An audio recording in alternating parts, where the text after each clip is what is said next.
Salut, c'est Pato de Kanji Link. Dans cette vidéo, j'aimerais vous montrer une des nombreuses façons dont on peut utiliser la forme en T en japonais. Si vous ne savez pas ce qu'est la forme en T ou comment on la conjugue, regardez ma précédente vidéo.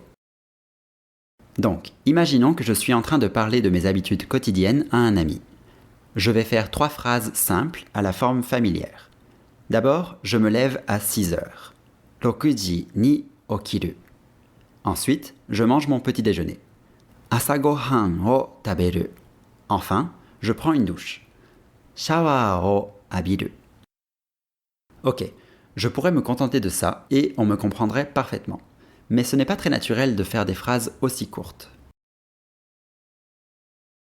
Si je veux que ça ait l'air plus naturel, je ferai seulement une longue phrase pour dire tout ça. Malheureusement, transformer les points en virgule n'est pas suffisant en japonais. On doit utiliser la forme en T. Tous ces verbes finissent en eru ou iru. Ils font donc partie du groupe 2. Alors la forme en T sera facile à conjuguer. Il suffit d'enlever la terminaison le.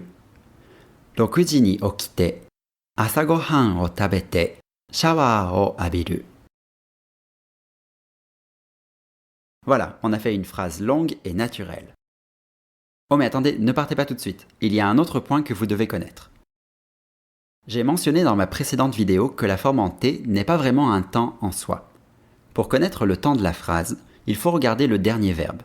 Ici, j'ai utilisé la forme familière non passée. Donc ça veut dire que toute la phrase est à la forme familière non passée. C'est très pratique en fait, parce que si je veux parler de mes habitudes quotidiennes à un professeur cette fois-ci, j'ai juste besoin de conjuguer le dernier verbe.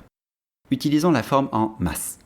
Abiru est un verbe du groupe 2, donc j'enlève la terminaison le et mets mas à la place. Voilà, toute la phrase est maintenant polie. Rokuji ni okite, asagohan o tabete, shawa o abimasu. Maintenant, imaginons qu'au lieu de mes habitudes quotidiennes, je veux parler de ce que j'ai fait hier. Je me suis levé à 6 heures, j'ai mangé mon petit déjeuner et j'ai pris une douche. Est-ce que vous pouvez deviner ce que je dois faire pour mettre toute la phrase au passé ? Exactement, il suffit de mettre le dernier verbe au passé. Rokuji ni okite, asagohan o tabete, shawa o abimashita. Et si vous voulez dire ce que vous avez fait hier à un ami, vous pouvez utiliser la forme en ta pour transformer toute la phrase au passé familier. Rokuji ni okite, asagohan o tabete, shawa o abita. Petit exercice pour finir. Imaginez que vous parlez avec votre professeur et que vous lui expliquez ce que vous avez fait hier soir. Par exemple, vous avez lu un livre et vous vous êtes couché. D'abord, faisons ces 2 petites phrases. Lire un livre se dit hon o yomu et se coucher se dit neru. La prochaine étape est de lier les phrases avec la forme en T. Yomu est un verbe du groupe 1 qui finit en mu, donc à la forme en T, il devient yonde. Enfin, il faut mettre la phrase complète à la forme polie passée, puisqu'on parle à un professeur. Neru, qui est un verbe du groupe 2, devient nemashita. Voilà, hon o yonde nemashita.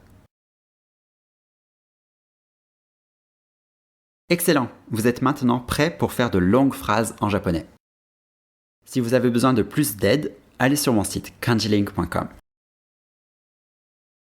Et si vous avez aimé cette vidéo, souscrivez à ma chaîne YouTube et suivez-moi sur votre réseau social préféré. Arigatou gozaimashita.